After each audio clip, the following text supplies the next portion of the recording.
Because fuck it, why not? What did you just say about Nathan? I said that Nathan looks like a coal miner who won the lottery and doesn't know what to do with all his free time now.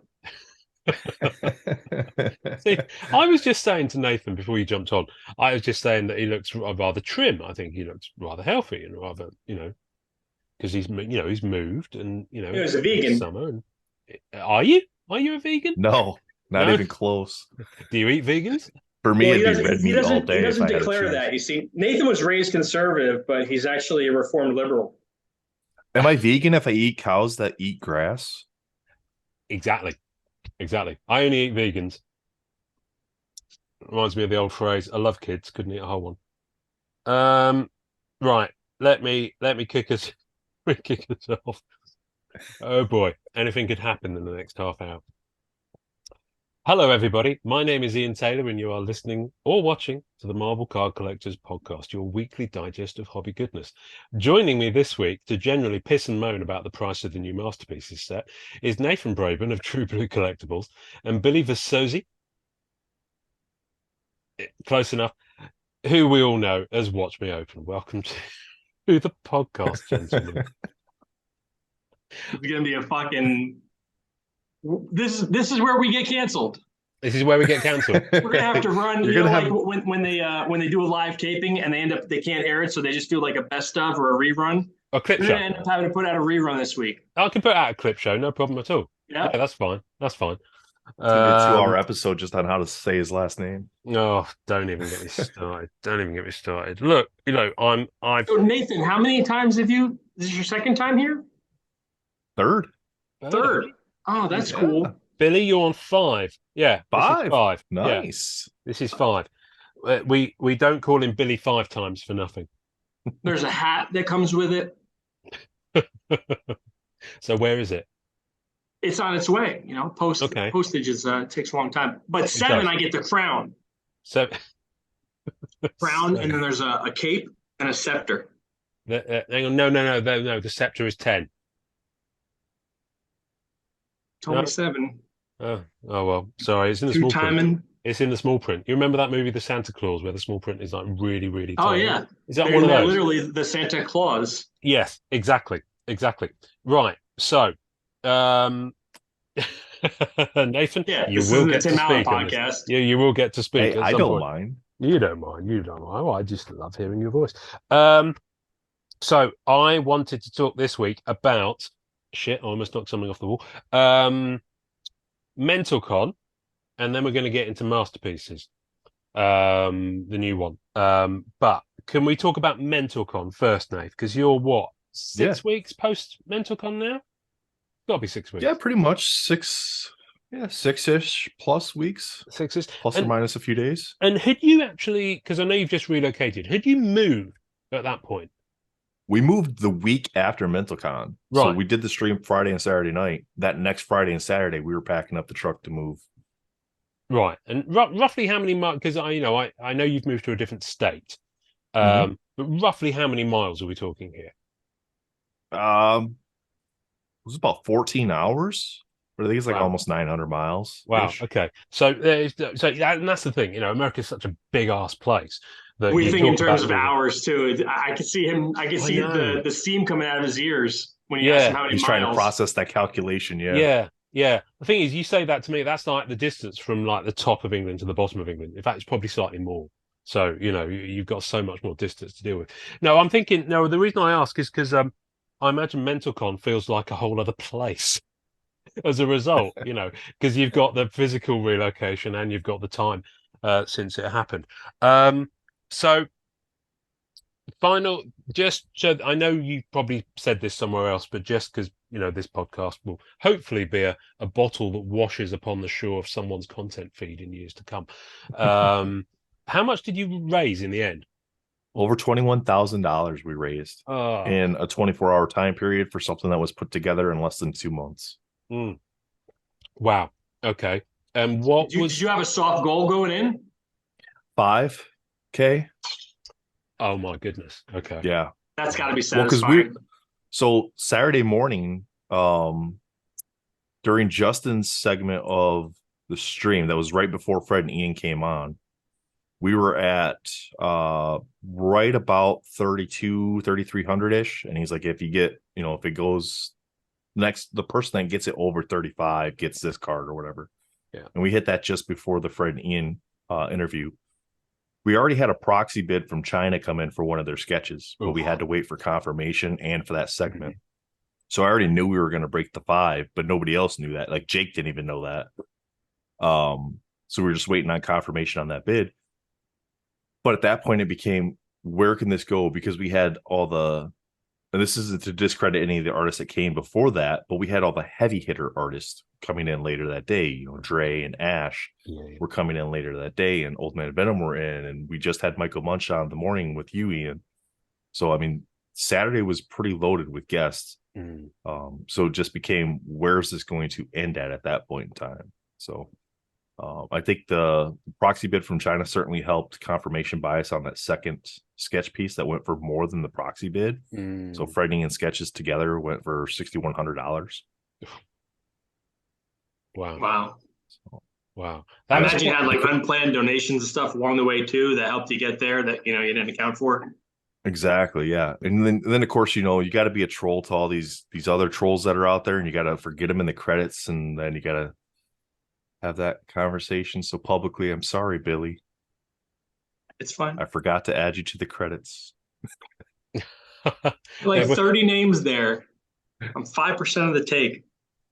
I know, but you got to remember too, and this is not an excuse, but it's my reasoning, is 24 hours of having to produce this show, and then I know on full rest, it could be 100 names, and you're always going to think of me first. Absolutely, every time. And not because I'm great, because I'm pervasive and annoying and like a rash. Bing, bing, bing. 5 times Ian's got the fever. I've got fever and chills. I have. I were there credits? I need to go back and rewatch this thing. Yeah, at the end of the show. So at the end of the show, we rolled like thank you credits for all the artists. We had them all listed on there. We had credit section for like the donors, the people that had donated money. But Billy came into the stream and he had done a giveaway, and I had forgotten to add him to my list of people for the credits when he did the giveaway stuff as a donor. And then I think there was a couple of people that had forgotten on that, and I reached out to them too after Billy harassed me nonstop about forgetting him. I reached out to those other people too, to thank them. But yeah, there's a credit segment, and then we even did a mid-scene credit, like they do in the Marvel movies. Jake and I popped back in, and then we took a little shot at Genji just to take a piss out of him, because Jake and I never would have really hooked up or did the mental health episode on the Jerks podcast if Genji hadn't stepped away or gone on vacation or whatever he was doing to kind of move away from the Jerks podcast for a little bit. And we can edit that out so he doesn't feel like he got credit for it. Yeah, I can work on that. We're probably going to have quite a lot of editing to do this episode anyway. Let me just cut. Sorry, my Facebook is binging at me because I made a post earlier on that's getting loads of interaction, which we'll probably come on to later. So did you? Now I know you had trouble with this, but I don't fully understand the reasons for it. I went back and I thought, you know what, I wouldn't mind having because I couldn't watch the whole feed because I wasn't able to stay awake for 24 hours. I damn well am next year. I've cleared it with the wife already. But what I couldn't go and rewatch it in its entirety, even though you streamed on YouTube. So what gives there? What is that, a YouTube thing? It's a YouTube thing that I didn't know about. Apparently YouTube only archives like the first 12 hours of a stream, or up to 12 hours of streaming. Okay. And if it exceeds that, when the stream's done, they just dump it. They don't keep anything. They don't keep the first 12 hours. They don't keep anything. Oh, wow. So we were able to recover the first 10 hours of the stream because excuse me, because StreamYard records it, but they only record up to 10 hours. Right. And then we were able to recover the couple segments where Justin had gone live on his channel, the Fred and Ian interview and the Ash Gonzalez sketching to wrap the show up. So we were able to recover a good part of that, but we lost a lot of good content from Saturday itself. Yeah. And the weird part is, and this, it's funny because I'm sure Michael will take a piss out of us on this one, is the recording from StreamYard ended about 10 seconds after Michael came on Saturday morning. Like he came in, the recording ended. So it's like, oh shit.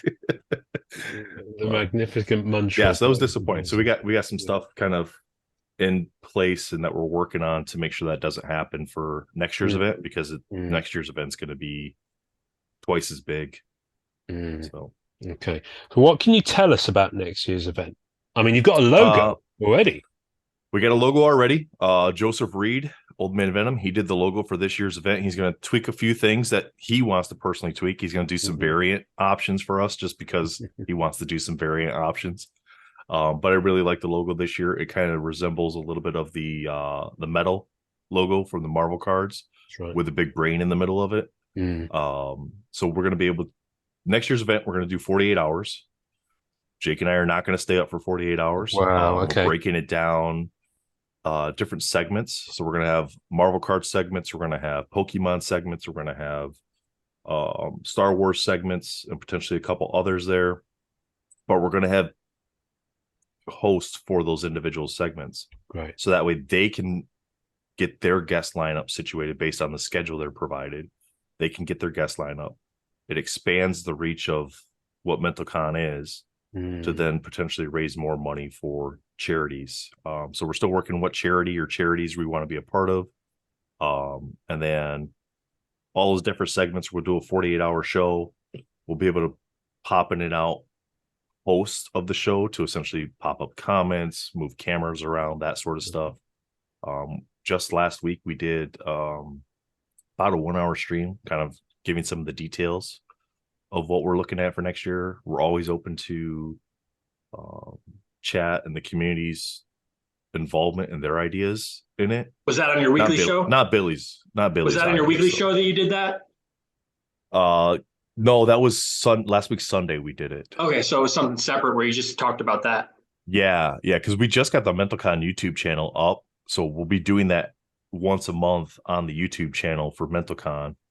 So we'll be doing that there to kind of give a roundup of where we're at in that process and collect ideas and stuff like that from people out there. And we got a bunch of great ideas from the last stream, different things we can do. But having the logo is important for us because now we can get card stock ahead of time. Yes. We can get, we want to do like some merchandise stuff like t-shirts or, coffee mugs or tumblers or whatever. And then be able to sell that to then raise more money to then do better things for the event, pick up boxes to break during the event where people can essentially like sell the merchandise to buy boxes to then sell as breaks like you would with Whatnot to then raise money for charity, Cool. And doing things like that.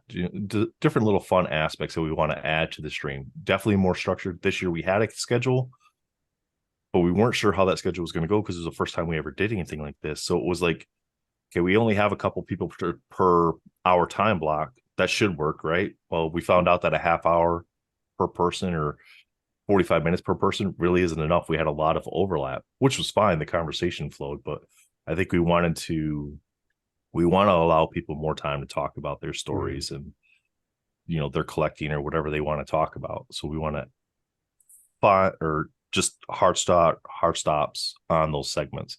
Like your time slot's done. Sorry. Next guest. Like you would with the normal TV production. Yeah. Cool. Did you hit any particular walls during the 24 hours? Was there a moment when you were like, oh, I need a third wind? What was nice? So the overnight hour, we had the Mexican Mafia, elusive, Jesus fucking Christ. Doom cards. I know that's what they call themselves, but it's just Monster in the Iron Mask, Sergio, all those guys, they were fantastic. And the nice thing is they're able to carry a conversation so well with just themselves that Jake and we literally just walked, at least I did. I walked away because we had so many people on stream. I walked away and I was just in the background, just moving people around, popping up comments. I was producing, and not having to run the show. And that segment brought up a lot of the ideas we have for this year where Jake and I cannot be on screen all the time. And we can be the producers of the show and let the hosts host their segments. Because even aside from creatively hitting the wall, like Ian was asking, like, I'm sure there's a physical hit in the wall where some point we're probably in danger of just collapsing. Physical is what I meant, but yeah. So leading up to the show, there's the anxiety built up with that too, right? So the day before the show, so our show went live 8 p.m. Eastern Friday night. I had 3 hours of sleep within the last 36 hours prior to the show. First day of school syndrome. Yep, exactly. And then, you got the hype, you're going. And of course, it took me a little bit to get going because if you watch the Rhiannon Owens and the Ariel Mamani segments, I was definitely more like trying to produce more so than focusing on hosting and being with the guest. And that was on me. But as the show went on, it was nice to get away in the middle of the night. It was nice to kind of have like Ian, you coming on and just being able to kind of talk about whatever you wanted to talk about and just letting you roll with that conversation. Because Jake and I, we sat down before when we came with this idea. We're like, what the hell are the two of us going to talk about for 24 hours? Because we didn't know who all would even be involved with it, and setting the goal at 5K was like, here's a number. What do you pick there? You're like, when you don't know who's showing up, you're like, just grab this number, throw it out there, see what happens. But I imagine the roundtable, because as you even said, sometimes all that is just, it's like a run-on stream, and you guys don't even know where to stop. I'm sure like that experience and being in that and knowing, how to just kind of kick something up when and not have any dead air. I'm sure that helped a little bit in, even as producing the MentalCon. Yeah, absolutely. It was great because, we had some of those segments there where we did have too many people and we're like, okay, we're getting to where we need to boot some people, and being able to have that. You're all too damn nice to pull the trigger. But the nice thing is with StreamYard, you have that private chat segment. So you can just say, hey, if anybody can jump off, we got more people coming in. So we need somebody to clear out, and Jake's like, nope, next year, I'm just kicking them. I'm like, whatever, man. I don't care. It's like the hook comes on from the side of the stage by the neck and just drags it off like that. Yeah. That's hilarious. Well, listen, I mean, I'm thrilled that it was a success. I'm thrilled for the charity. Obviously, I'm thrilled for the what it was trying to get more kind of conversation around. That was the idea, and I think that has definitely been achieved. And I'm thrilled that it was successful for you guys, because I know that it came together pretty quickly. And I know that, from personal experience, I think I was on for maybe 2 hours and a bit. I think I maybe outstayed my welcome slightly. But anyway, I was on with my bit and then Mike Monshaw and then a little bit of someone else's. And then I came back for the Fred and Ian part, and I had the best time. I mean, I had the best time I've had this year in terms of just being on something with other people talking about hobby stuff. I was very nervous about how that was going to go with the having to do the translator aspect of it, because initially I was like, all right, I took French in high school, I know a little bit of it still, I could freshen up on it and maybe just ask the questions. But I'm not going to know what they. I'm not going to know what they said to be able to tell. We sound like a child to them, basically. Yeah, exactly. Even if we know what we're saying, we sound like a child. I've tried it. Yeah. So it was nice. Arnoud came in and he offered up his services free of charge for doing that, and I couldn't have expected it to go any better. The only thing I would say is like, and this isn't a shout out at Arnoud because he did fantastic. I think an artist that speaks French and English would have been a step above that, because then they know that lingo, right? They know the ins and outs of the terminologies that they're using to make that translation a little more efficient, I guess, transparent for efficient, seamless. Yeah. I mean, it was very special because I don't think anyone's really. I think you might have pulled off the first kind of proper thing that they've done where they're on any kind of content talking about the work they do for Marvel cards. And it's for that reason. Fred's told me that it's because of the language barrier. Yeah. He's told me as well. I mean, I've had messages with him. They were even, and it wasn't they refused or anything like that. They were just not comfortable with and didn't want to muck up and were far too nice about it. They wouldn't, they weren't even comfortable in their own skin enough to do an intro for the audio version of this one. So, which is completely cool in the game. Which is why you heard Dave DeVries again this week. Sorry again, Dave. No, it won't be Dave DeVries again this week. We haven't actually talked about who the artist. We did have conversations with Peach to try to get Peach on, and because I know she doesn't do anything without a translator, really. But we just couldn't work out whether we were going to pre-record her or if she was going to come in live, and then schedules didn't match up for her. So she's bonkers busy at the moment. It's a crazy time of year for her with all the cons and things. Yeah, I remember about a year back, haven't followed up on it actually. She did agree to do a written thing with us at the very least. But then us became me, and then I haven't picked it up again since. But I'll wait until her crazy con season is over and see if she's reach out to Yo. So yeah, next year. Have you got the dates penciled in? Yeah, summer solstice. It's what is that, June 21st-ish, right around there, that weekend. So that's June 21st, 22nd, and 23rd, because it'll be a 48-hour event. So probably similar times. Spend the longest day of the year inside. Pretty much. That's what we do. Pretty much. Yeah. That's what all of us introverts do. Yeah, that's what middle-aged men with beards. You talk about. Nathan, let's talk turkey. All the money this year went to Wounded Warrior Project. Is that right? Correct. Yes. Is that the plan for next year, or expecting it to be bigger? Are you thinking about? Well, so the goal for next year will be what we raised this past year. That'll be the goal next year, as far as like what we'd like to raise. We've had talks about actually creating an actual nonprofit, to where that money can then be used throughout the year for various things. If somebody loses a family member that's in our communities to a mental health reason, being able to help the kids or something like that out, and having those funds available throughout the year to be able to raise money throughout the entire year to be able to do things like that. We got a couple different charities in mind this year, and we might do both of them.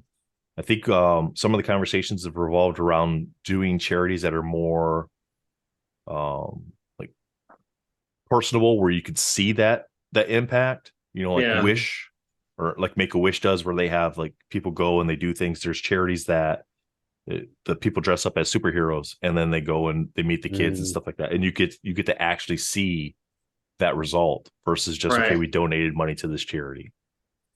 But and also, there's if it's not something that's kind of global, then someone in outside the the United States or wherever they may be, they might be less like, why do I care if like there's kids in my country that and we had tried to find some really good nonprofit global mental health related charities. It just was not easy to find something that was global. That I know. I went through it. I did a fundraiser a few years ago, and I was trying to find something that had that global appeal, but still had the same mission. Yeah, and, I mean, because there's great charities out there. Like United Way is a great charity. There's a whole bunch of different great charities. And I recall when I worked at a pharmaceutical company, every year there was always like, hey, you can donate money out of your paycheck to these charities. And then you start reading about the charities, and you're like, but the people that run the charities are getting all the money. The charity's not getting that much of it. That's why they have to raise so much money, because I'm like, that's not what we want. We want something that the money's going back into the causes. And right. And it's a catch-22, because obviously a smaller charity, they're going to be easier to manage. They're going to be more effective at actually helping with an issue that's people related. Exactly. Like a globally run charity, they're going to have to, have some broad influence that's probably not even tangible. So I get it. It's challenging, but I trust you guys. Your heart's in the right place. And thanks. You'll figure something out. You want some of those? Sorry, carry on. No, I was just gonna say, and it might end up being a couple different charities this year too. So, because we do have the different segments, so we do want those hosts to have influence or input on where things are going. So, you want some of those cutaways where you've got pre-record stuff. It's like a dramatic voiceover. Every 60 seconds in Africa, a minute passes, stuff like that. I'm dying to use that joke, can you tell? But one thing would be good. I've been in for most of this year so far, about a year actually, there's a really good Lord of the Rings card group. And that might be a pretty cool one because Matt Fuller is big into Lord of the Rings. And when I say big, you think his Marvel collection's big. His Lord of the Rings collection is fucking off. What does he have? Another house where he keeps all this stuff? Well, you've seen the background of the one that he's in. I mean, literally, Yeah, it's like the TARDIS, that room. And then there's also just a generic one on pop culture. So those guys might be good for just more general non-sports. I'm sure some of you guys are probably already in some of these. But there's also one on Game of Thrones that I joined about a year ago as well. And Game of Thrones cards goes deep. So there's all these IPs, that generally, you've got Star Wars, Marvel, and generally speaking, the rest of it is referred to as non-sports. But within that, you've got some pretty big pillars, where there's been an awful lot of cards produced. So yeah, tapping into some of that stuff would be good as well. And not for nothing, what does every niche of non-sports aspire to be like? Like, I'm sure there's plenty of us that, sports. I'm sure there's plenty of us that have connections in sports that we could grab sports people to do a sports themed thing for 4 hours or whatever. Well, the nice thing is we got some nice people that are already in the Marvel card world that have really big sports followings. People like Jen. He's from Lootbox TV. They've got over 80,000 people, subscribers on YouTube. So, I mean, there's a big reach just right there. And then they have plenty of contacts to bring additional people in. To help a great cause, right? So right. When it's for something like that, I wouldn't feel like territorial about, this is non-sports, you stay over there, Not exactly. Not at all. I'll tell you who would be good. You heard him on this podcast if you've been listening. Chris Carlin, he used to be at Upper Deck. He's now at Collectors, so he's big PSA. We'd love to have Upper Deck more involved. Well, yeah, I mean that's a conversation in itself. But what I'm saying is, now that Chris has moved over to Collectors, Chris talks a good talk. He could definitely bring some eyeballs in. It could be good to do a segment with some of his team. They do so much stuff over there. That could be good. I mean, listen, you just look at the kind of players that you had at the National. I'm sure a lot of those guys would be up for participating, and a lot of them have got budgets where they could, they've got budgets for this stuff. These bigger players as well. Yeah, I mean, ideally, in the next few years, we'd like to get to where we can at least have a location where like the hosts can all get together, potentially have the artists come in, and then have like a both virtual and physical con at the same time, where everything can stream. There could be a section. There could be a section where the guests, the artists, the hosts, they're all on camera at the same time. Everybody's there, and then go into a bigger and bigger event every year, and that'd be fantastic, I think. But, it would be good. I mean, and when they're not streaming, they could be getting shit-faced at the hotel bar, so that works quite well. Let's make it happen. Well, Jake does it while he's streaming anyway. He does. I've tried it a couple of times. I used to when I used to record in the evening. I always used to record with a glass, but then I did an episode with Billy. I think you were on it a few months back with Amanda and Keith, where we did hobby questions. Oh, 172. If you say so, dear. I've been to sleep since then. And my head's still a bit thick from this cold, so I can't remember what I did yesterday. Let alone I have them all tattooed on my arm. I'm sure you probably do. Yes. I was genuinely, for the first time ever, I felt mentally impaired by the end of the episode. Now, whether that was the alcohol or the topics or the guests, who knows? But it could have been a combination of all three. I felt veritably giddy by the end of it, and I could barely sign off. So, such good podcasts are made of. Do we have, before we go and talk about masterpieces, do we have any suggestions over who we might want as the artist intro on the audio version of this shebang for this week? You probably default to 5-time Billy. I mean, no. I could put Billy at the top, but we've got a lot of very worthy people. Have you ever done an intro, Ian? I think I have, yes, but considering people have to suffer me for 90 to 120 minutes, I don't think it'd be fair for me to be the very first voice. I think you're going to have to put your, self-conscious needs aside and do it, because it'll make us feel more important. I suppose so. Yeah. What? How? Because you don't traditionally do it, but you're doing it, because we're here and you want a worthy lead, and people are going to hear you introduce the show and be like, wait, Ian's doing it? It must be a pretty cool show. Yeah, but you think thank you for blowing smoke up my ass, but you assume I'm worthy. It's like the hammer of Thor, this intro thing. You've got to be worthy of the power to be able to wield it in the first place. You're not going to help me out with choosing an intro, are you? I can tell. You're just going to be fucking blowing smoke up my ass.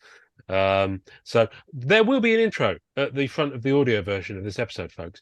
Did you get Dan to do an intro? I don't know. Dan Dos Santos, yes, and it will have been used on the episode that's recorded but hasn't come out yet. That will be the one after this one. That guest requested that it goes on there. So much as I'd love to have Dan 2 weeks in a row. You know me, I'm a man of the people. I would pick somebody like a Luis Alonso or Off-White Tim, being an aspiring artist that are doing more stuff, and they're I've not spoken to Off-White yet. I've not spoken to him as yet. I genuinely just, I've seen him around on other people's content, but I haven't been able to watch any of the content that he's been on. How about we have Ray Largo? What about Ray Largo this week, kids? No? What about we get a new one? We're going to edit this out. Ray, I'm sorry. What about we get Speroni to do it? Well, Speroni's on my upcoming guest list. Yeah, he can't introduce himself. He'll do it. I guess so. I'll be honest with you, folks. This is taking far longer than I anticipated. Yeah, you're going to have to leave this all in. They're going to have to hear the process. I'm going to have to leave this all in. I'm also going to have to write an apology note to Ray Largo. Let's move on to talk about masterpieces 2022, 2023. WTF. Did that come out? 2022. You think? 2022. Yeah, I know that's what they're officially calling it, but I'm still, because when you do eBay searches, it's coming up under both. You have to have two. Just put them in parentheses. Ian, wait till Premiere comes out and it says 2021 on it. Yeah, just put 2022 and 2023 in parentheses with a comma, no space. You'll get both of them. You'll be good to go. Really? Does that? Yes, sir. Is this a life hack for eBay you've just taught me? Yeah. And if you put a minus before the parentheses. I'm sorry? You were today years old? I was today years old, yes. I was today years old when I found out you could do that. Well, stab me with a spam syringe. That's amazing. I'm just going to go away and practice that now. So masterpieces, as we record, it's been out what 4 days, 5 days, if that. And there's been all sorts of thank you, Nathan's just sent it to me. Oh, you can do that as well. Oh my goodness me. Well. So those of you listening, put the minus in front of the parentheses and it'll get rid of anything you don't want. That is, well, I knew the minus part. It's the parentheses part, or brackets as we call them in the UK. No spaces though. No spaces. Comma and then keep going. Yep. No spaces. Can I tell you a really shit joke? What do you do if you see a spaceman? Park in it, man. No? Oh, Jesus. Anyway, masterpieces 2023. Well, he's no Jimmy Carr. No.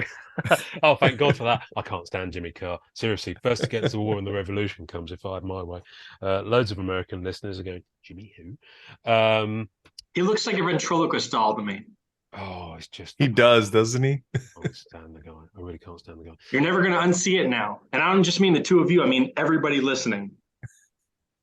When you look at comedian Jimmy Carr, you're going to picture use the word drawn lines on his sides of his chin, and he's being manipulated from the rear. He is. I like you know what? A lot of people in this hobby are, but we won't go there.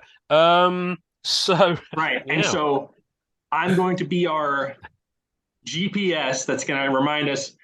Let's just try to just talk about our personal feelings. so that it doesn't feel like mudslinging. We don't reduce ourselves to the level of the people that we have opinions about. No. Well, we go. Let's go there then to so there's two aspects to this. I should point out that at this moment, someone got me as a gift. What? It's High Evolutionary from the Guardians of the Galaxy movie. They got this on Etsy, made for me. It's a nice custom Lego figurine of High Evolutionary. That's the kind of people we have. Thanks for that, Billy. I'm saying those are the ones we should focus on. They just send you random things because no, it's good. It's good. There's two aspects to this. What I wanted to say was none of us at this point of this recording have opened or seen any of the new product in hand.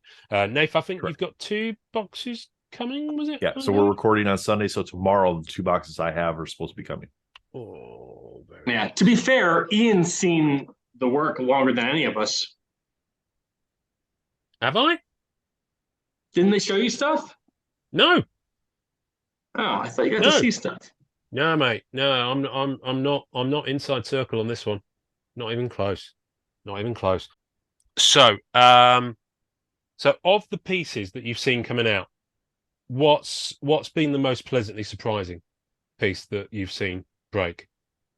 Nath, do you want to go I'm first? biased, so the domino. However, if I'm going outside of my own personal collection, the card that I really like is there's 2. I really like the Enchantress and I like the Black Bolt. I really like those 2 cards. Black Bolt, yeah. And that's the one where we should have got these prepped. That's the one where Black Bolt is there and he's kind of in profile, isn't it? And something's just disintegrated. That's what tasting notes are for. Blowing it up. He is blowing it up. Nathan's gonna get some shit on screen, I'm sure. Let me get my shit. Let me allow us all to share simultaneously, which is a dirty phrase, but it's what Zoom calls it. I'm particularly smitten with the Medusa. I had a feeling that one was going to be good. There's the Black Bolt. Now, what is that he's just disintegrating there? It looks like Ultron. Oh, yes. You got the heart here and then all the metal pieces. Yeah, I can see the face now. I can just see the face just hanging together in the jaw. Yeah, no, that's good. That is a stunning piece. Enchantress. Here we go. Enchantress pulled up. All right, Nathan's going to be driving on this one then. No, I've not seen this one yet. That's lovely. I just love the pose, the coloring. Yeah, just looks really good. And you just know she's talking to you. Exactly. She's like, hey, let me whisper something to you. Yeah, exactly. You guys are married, so I can look all I want. Hey, mate, I can look in the shop window. I just can't go in and try anything on. That's a wonderful expression.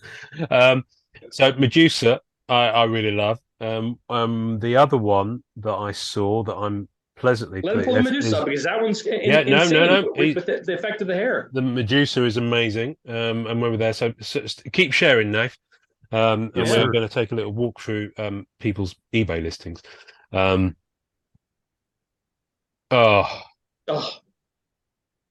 love that. That's really good. That's just really cool. I just love the light source from behind as well, so you can see the silhouette of her foot. There's all these swords sticking out everywhere as well. That's quite a nice touch. Nice touch. I love that. And Thanos. Hit me with some Thanos.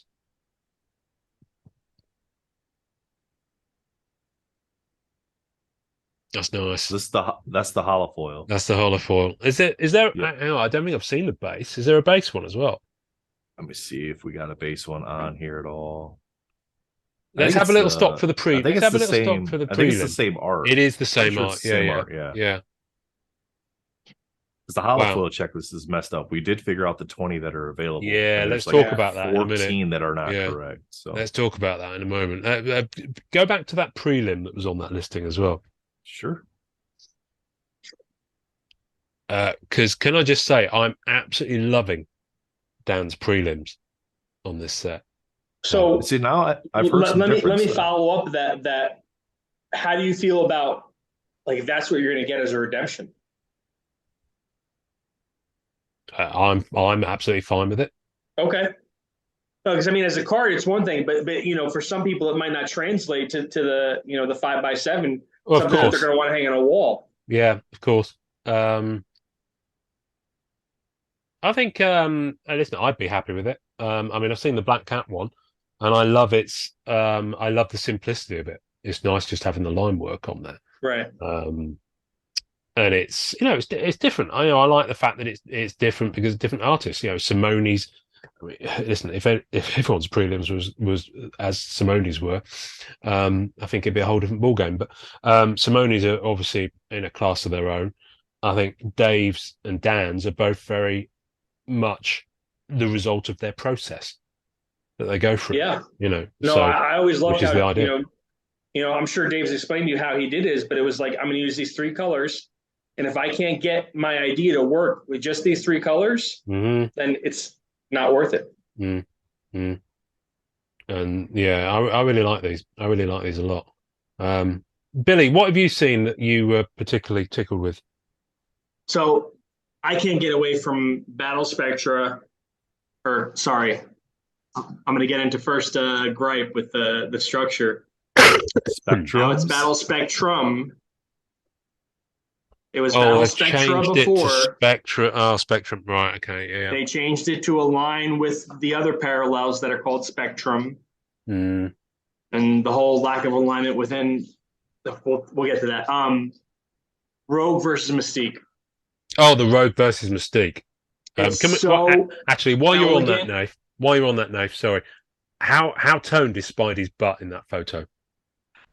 Where he's fighting with Venom. I mean, that's New York's butt right there. That's Queens' butt. Queens' butt, yeah. Well, no, Eugene is Queens' butt, so we'll give this as New York's butt. But shout out to Eugene. Shout out to Eugene. Hobby hero. Yeah, just a touch. Well, yeah, that one. Yeah, that's so good. Just inspired the concept of it. Do we know who's who? I think Rogue is the one on the right because I think it's just showing a crossover on their faces. But the hair gives it away. But Rogue has her gloves on. We get the hands. The hands are changing. Yeah, I don't know. I would say, looking at it, I'd say the one on the right is Rogue as well, because that's the only one with the hair color difference. Yeah, it's kind of got spaghetti arms going on. I can't figure out what's it's like one of those parties you go to and you can't figure out what limbs are whose. So these 2 white ones belong to the one on the right. Okay. Yes, because I can see that coming down and going up. Yeah, right. Okay. It's a stunning piece, though, isn't it? Wow. Yeah, I think Mystique's on the right. You might be right. And that the wrist on neck contact is what triggered the power exchange. Because it's got to be skin to skin, isn't it, for Rogue? Yeah. Rogue's got her gloves on. Nice. Crack the code. Yeah, nice. But that's my favorite. As much as I enjoy anything else I see, that's the one I always come back to. Yeah. I mean, I haven't been able to watch barely anything in terms of breaks and reveals. I've just looked at what's been on group with a little flick through eBay. And so I know I haven't seen all of the art yet. So yeah, I'm hoping to get a box, but who knows? Who knows? Billy, you won't be buying one, will you? Because your boy's not in it and you kind of don't do that anymore. Yeah. No, I'm done buying. Yeah. For new sets. Okay, fair enough. So Nath, you've been in this quite deep. You've been doing checklist work. You've been doing the Lord's work, as I call it. Because the info that we got initially was a bit of a bum steer. Am I right? Yeah, so the initial checklist that got sent out, Dan did 135 pieces for the set. And the checklist that I had won during one of the giveaway streams was signed by Dan. It was the first appearance of the character list, essentially, not a checklist. That's right. But that character list was broken down in segments that matched up directly to previous set breakdowns. Yeah. So we're like, these are these. You know, we could pretty much assume that. And then when Upper Deck finally did release checklists to everybody else, it matched identical to what we had thought things were going to be. But when the set came out, the holofoils don't match up. There are cards within the set itself that don't match up. Kitty Pryde and Archangel, for example, are switched. Archangel was supposed to be a tier 1, but is a tier 2. Kitty Pryde was supposed to be a tier 2, but is a tier 1. The 2-3 puzzle sets, so the Archangel, Iceman, and Gambit are not paired up in the checklist and sequential. Mojo, Longshot, and Dazzler are not sequential, and they don't line up to where they'd be in. So explain that when you say the 3-panel, because we've never had that in a modern masterpiece. I'm going to bring that up on screen while you're doing that because I've got it saved. Yeah, so the 3-panel essentially is. I don't think we've had it since '93. Yeah, that's 3 pieces of art. Well, even in '93 they weren't sequential. In '93 they weren't sequential either, because you had who was it? Captain America, I think, was the centerpiece, and then Iron Man, the Steranko one. Yeah, but those weren't sequential either. So I mean, you had to, if you wanted them by each other, you had to have your binder all jacked up. So, or have a separate page just for those cards. But sorry, you're explaining that these exist. Yeah. So the puzzle pieces are, it's 3 pieces of art that then pair together to create one scene, kind of like the Danger Room did with the X-Men sets in the early 90s. And Ian's got that pulled up there. So this is as Dan called it in his post, because he asked, he's surprised no one has posted them yet. He's called this Mojo World. So you got Longshot, Mojo, and Dazzler. I love that Dazzler, by the way. I mean, it's really cool. Yeah. So one thing with this is that the Dazzler art doesn't match up. Like the card, like you can see there's too much tail there. Yeah. Like the framing on that, they center Dazzler on the card versus making the card match like it should if you were right next to each other. Yeah, whereas so you have to kind of overlap it. Cut. Yeah. Oh, that's a shame. That's a shame. Let's have a look at this, see if anyone's posted the other one. 1 sec. Well, because we already know that in addition to shrinking these, they lop a portion off. I don't know if you guys ever have seen, but the original art for Baron Zemo from 2020, there's so much more in the foreground. You can see all these minions worshiping him, and it was cut off when they converted it to card. And that one, doesn't line up great either. Someone has stitched together this one because the other one doesn't completely line up as well. So someone has stitched this to make it look a bit better. So you got Iceman, Archangel, and Gambit. I wouldn't say it's the cleanest image. That's so much just like lack of effort on Upper Deck's part to take something that should have been really nice, and then they upper decked it. Is that now a new? And they're never coming back. Is that now a new thing? So on the holofoils, are there pieces then that were on that list originally, both on the one that you had and then the initial checklist that was released, that are no longer in the set? Yeah. You want to take that one, Billy? In place, art from base cards was reused for. Yes, no, I genuinely don't know the answer to the question. That's why I'm asking, because I haven't been able to follow on with it because I've been ill all week. So I've kind of been under a blanket. It wasn't intended for the people out there collecting it and have noticed it. It wasn't intended. He said that those pieces were made, and for whatever reason, they didn't get used. Right. Okay. So the thing that surprises me in this is the reuse of art, because it's Masterpieces set, and we've never seen that in one of the modern premium ones. Is a base card bit of art being reused as a holofoil or vice versa? So who did we lose? All right. So Captain America, Spider-Man, Wolverine, Thor, Hope Summers, Ant-Man, Wasp, Thanos, Iron Man, Vision, Quicksilver, Scarlet Witch, Captain Marvel, Morbius, Groot, Kingpin, Daredevil, Omega Red, Silver Surfer, and Sauron. Those are the ones that are there.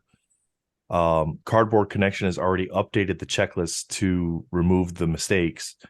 So I don't have the original. Right. Okay. I do have the original. Forgive me. Give me just one sec. I was going to say, I thought you had the list. Yeah. The I do have list. the list. You're one of the is only people that live. has the original. Yes. It's there somewhere. It's moved home. It makes it, I think it makes it a little more special now because it doesn't match the actual checklist. All right. So our originals were Better Ray Bill, Carnage, Colossus, Phantom X, Green Goblin, Hawkeye, Howard the Duck. We lost all of those. Howard the Duck. Iron Man, Jane Foster, we lost. Kang, we lost. Kingpin, Loki, we lost.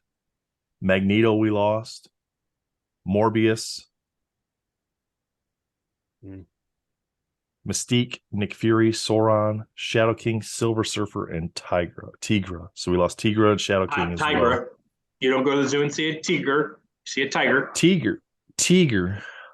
Nick Fury and Mystique are gone as well. So we lost some really good ones, especially when you're losing characters like Carnage. Yeah, that's a big character, and that's the only card that they were supposed to be on. Now, and you can't even write off to Jonathan Majors because that was probably decided way before he, beat up a woman. Yeah, that's gone to print. So what's the? Do we know? Have we heard anything from any sources at all? Not reliable, at least not that I've heard. Is it all just speculation at the moment? I feel it's speculation, but there may be somebody in inner circles that has information. Because people have said that, the art is going to be in the set. I just don't know where, unless they're going to make it some sort of redemption or achievement. We've tagged our preferred contacts in the groups, and they haven't responded. Well, they won't. I think I might have mentioned that in my post I alluded to earlier on. Upper Deck won't engage on Facebook. They just don't. Well, A, they don't do it. B, and I have said this before, but people seem to forget it.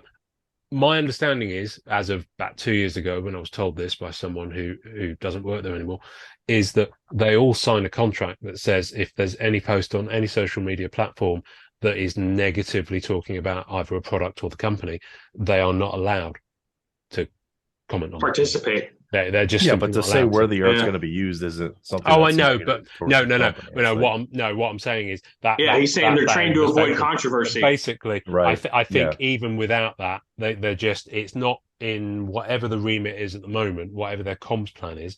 They do not use Facebook at all as any kind of customer engagement platform. They do some of it on Twitter with Upper Deck Sports account and things like that, and there's an Upper Deck QA account. So maybe Twitter is the angle, or if you're on their Discord. But they redid their Discord, and there was a dedicated space for Marvel cards, and it's now pretty much gone. So they just use that a lot for their gaming stuff. So I honestly don't know. I'm hoping I can ask them on the podcast at some point soon. But at the moment, for reasons that they'll know, it's not part of their strategy to have that engagement with collectors and consumers openly like that. So be that as it may, I'm sure it will remain speculation until, unless the artist himself comes and talks about it, or Upper Deck go on another content production and talk about it themselves. So who knows? It's one of life's great mysteries. Or until EPAC comes out, and then we have confirmation. Or until EPAC comes out, yes, exactly. So I spotted something a bit weird on Facebook this morning. That there's a green parallel. I think it's supposed to be out of 25. Am I right? Yep. And it's not been printed green foil. There's two theories of thought on that, right? It's either a green parallel error card that's missing the green foiling, or it's a base card that was, or a base card sheet that was stamped on accident. That's interesting. Because in this set they didn't print what the parallel is on the back of the card like they had with other sets. The question with that is, does it decrease or increase the amount of that parallel? Because from what I understand, that apparatus that will stamp the serial number goes in sequence. It goes through one time and it moves on to the next one. But that's the thing, is because cards are done one side, and cards are presumably done one side at a time.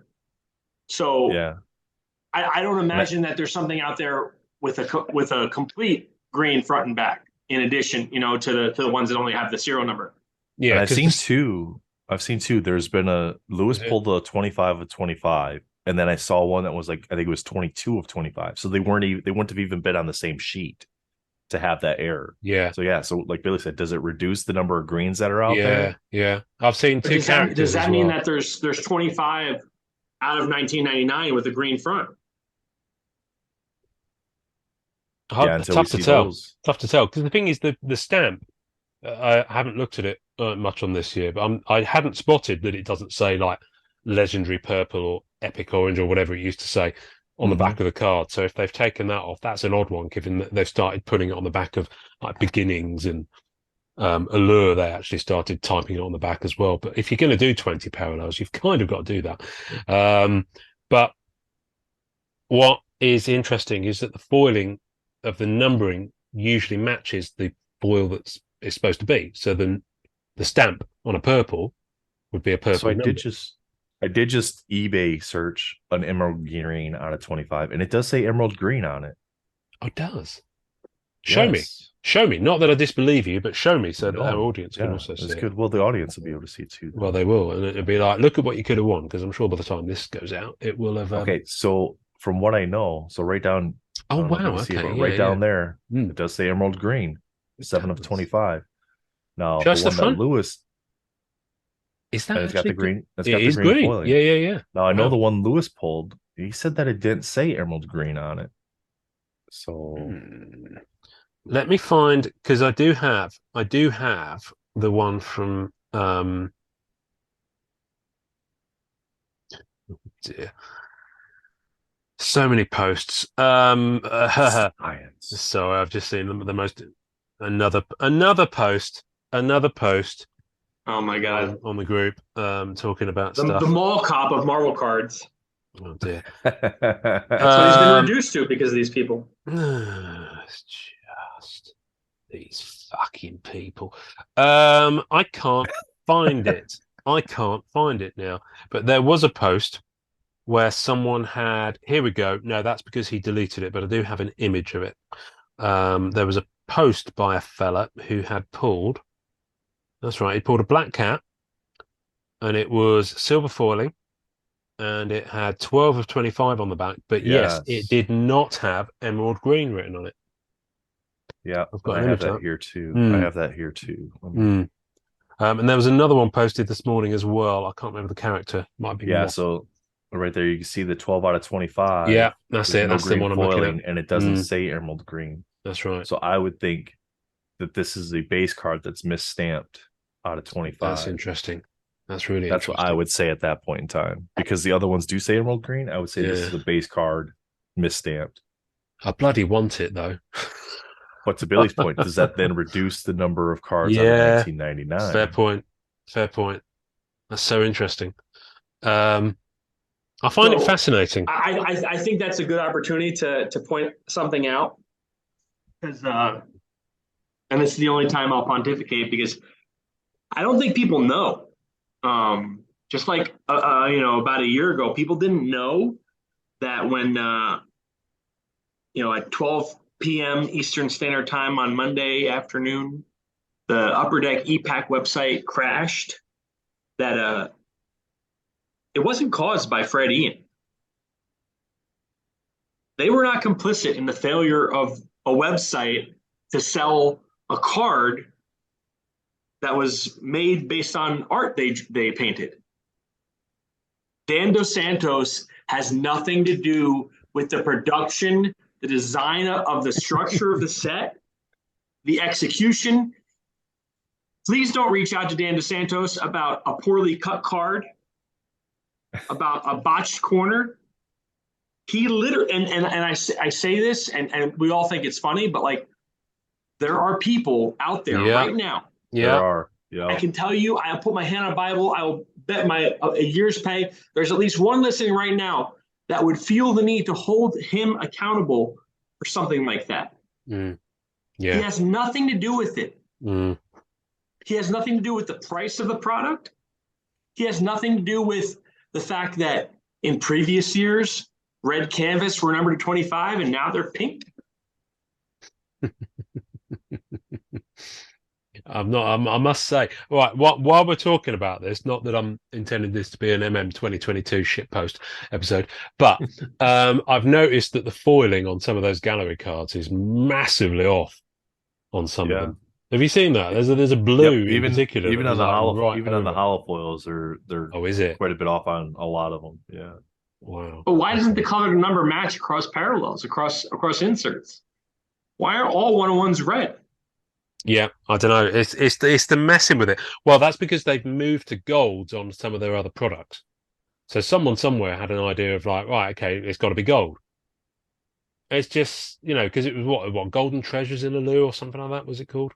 But yeah, I just I don't know. I know that mixing it up a bit is tempting for the people who are designing these sets, but sometimes you've just got to fucking leave it alone. We know it's not mixing it up. We know it's a money grab. Well, yeah, I mean the added parallels, but no, what I mean is the changing of the stuff that has been there before. But for 6 years, for 3 sets, yes. It was perfectly fine. We all loved it. Exactly, yeah. And that's what I'm saying. You could still add the parallels and leave those elements as they are. Mm-hmm. But no, you had to add the parallels and then do that. I mean, I like the way the ambers look, but they're out of place in masterpieces. The preserved ambers, you mean? Yeah, they're out of place. Yeah. They're nice, but they don't belong in that set. Mm. I mean, I've only interest in one of them, of course, and I think it looks absolutely banging. That said, just the base one of those is out of 50, so it's like I haven't got. And now he's got 2 different base holofoils. Really? Talk to me more. Two different base holofoils. Right. Okay. They call it was it small circle? Nate? Small dots. I've seen the phrase small circle dots. and small circle and checkerboard. Small circle are 1 in 8 packs. Checkerboard are 1 in 24 packs, so 1 in 2 boxes. So those are the unnumbered ones. So there's 2 versions of the unnumbered. Both unnumbered. And then you have speculate at 99 and kaleidoscope. Yeah. Is there a 1-1 for holofoils? No. How'd they resist that? They must be jumping out of their skin that they didn't throw a 101 holofoil in there. So what I need to do then, because I'm just collecting the base holofoil and the base battle spectra, what I need to do is figure out which holofoil pattern of those 2 matches the previous sets, and that's the one I'll go. That's the one I'll go with. Chances are none of them will, but the more common one, because I just want to own 1 card for each of the art. So the thing is, if they're repeating the art and base cards on the holofoils, that actually means that I don't technically need to have all the holofoils. But it is a shame because we haven't done that repeating. I just don't understand the whole reason why you repeat art. It just, Masterpieces has always been special because it didn't do that. Certainly in its modern premium format. I imagine it was a last resort. Yeah. But, for whatever reason, they had to turn away the pieces that they did, and they were strapped for time. They did what they thought was, the most fiscally responsible move. One would hope. Billy, I love your optimistic appraisal. Oh, no, that's not optimism. That's pessimism. When I say fiscally responsible, I mean like whatever's best for them. I guess so. Well, listen, my issue with that is if we've waited this long for it, I'd rather have waited another 6 to 9 months. Yeah, but and got it bang on. Your binders don't have the same gravity as their balance sheet. Oh, binder schminder. Yeah, no, I completely get what you're saying. But what I mean? Like they have an obligation to make money, and I guess so, but I equate it to here's the thing. You've seen the movie Elf, yeah? Where he puts out the book and he decides to put it out even though the last page is missing. Or there's a section of page. You're looking confused now. You've seen Elf, the movie, yeah? Elf? Oh, Elf. I thought you said L like the letter. No, Elf. When James Caan puts out the book and it's got 2 blank pages, yeah? Yeah. And he ends up having to he puts it out because he doesn't want to lose the money because he's already printed them, rather than trash them and reprint. Now, admittedly, that's probably a little bit of an extreme example, but not being a card manufacturer, I would imagine you still have a decision of that type to make once you know the reality of what the product is looking likely to be. If it was that many pieces that were swapped out, you don't know if the printer has the, they can't just take you in once you realize the discrepancy. It's not as simple as leaving out, was it 63 and 20, 63 and 13. So 76 Simone Bianchi autos from Flair Ultra Avengers. It's not as simple as that. Like that, you could just decide like that to leave them out completely. Yeah, I guess so. But I think, if it's an issue of time on press, okay, so they have to book in a production facility that can produce the cars to this quality, and they've only got a certain time window to present them. You've still got 90% of the product that's okay, that's printed, that's ready. You don't lose that. You just put another shorter bit of time on press at that company 6 months down the line or whenever you can book it in, and do the elements that you can do again or fresh. Just fix it. That's the frustration I have. If you've waited this long and then there's issues with it, hold it. But because it's masterpieces, it's not like it's like annual. I get, if it's annual, it's like, oh fuck it, just put it out. As appeared to be the case with annual 1920. But and this isn't Upper Deck. This is I'll say it a blanket statement so it doesn't feel like I'm keep throwing shade. Any corporation, their first interest is their own. They're not going to think of us, no matter how much like their business model might be catered or tailored to serving us. They're not going to think of us first, and I don't fault them for that. They wanted to crank this thing out. They had a couple people sit in the room probably and say, "Hey, we can make it work if we swap these, if we duplicate these, and we'll take a little shit for it. We're gonna take a little shit for it, but we're still gonna make our money, and they'll all come back in 2 years." Yeah, and that's a shame. That's a crying shame. Because when you listen to so you've got that attitude and that mentality that we are assuming, is a conversation that may have happened or may exist. Okay. And then you've got, I don't know if you listen to it, but the clear ethos and attitude of Steve Chandoff from Rittenhouse. I don't know if you've had a chance to digest that episode. There has been banging at the doors for them to come back. But do you see what I mean? You can, what a company that absolutely has it in their blood to make sure the collectors get a good product sounds like. You know what that sounds like. So are we effectively surmising that it's possible that type of conversation and mentality may not have existed when Upper Deck decided to put this product out, flaws and all? Don't know. But be a shame if that and was also the the other side of that, who's to say that Rittenhouse can provide the same level of service in today's hobby? And it's expanded, like when things were smaller, there was less of a burden to. Yeah, well, they still put out products. They still put out big products, and I only hear good things. I feel like not to say the hobby was dead, but it hadn't blown up yet. So there wasn't a pressure. There wasn't a tempting opportunity for the money grab. Yes, no, I know what you're saying, but what I'm saying is Rittenhouse, regardless of the fact they don't have the Marvel license, still operate at, if not at a higher level than they did back in the day. And they're putting out some very, very big sets with some very, very technical elements in them. And they are still managing to put those out on time to very much great collector satisfaction. And, I don't see people with the same gripes about them. Now, admittedly, they are a much smaller company. Yeah. If you if you sense they have the resources to accommodate that, then I trust your take on it. I don't, because I don't dabble in anything that Rittenhouse currently does. I would defer to you on that. Yeah.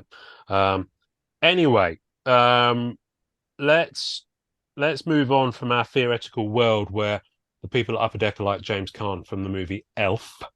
Much as I love the idea that we could have Grant Sandground as Buddy the Elf, and who would play the Angry Dwarf in this scenario.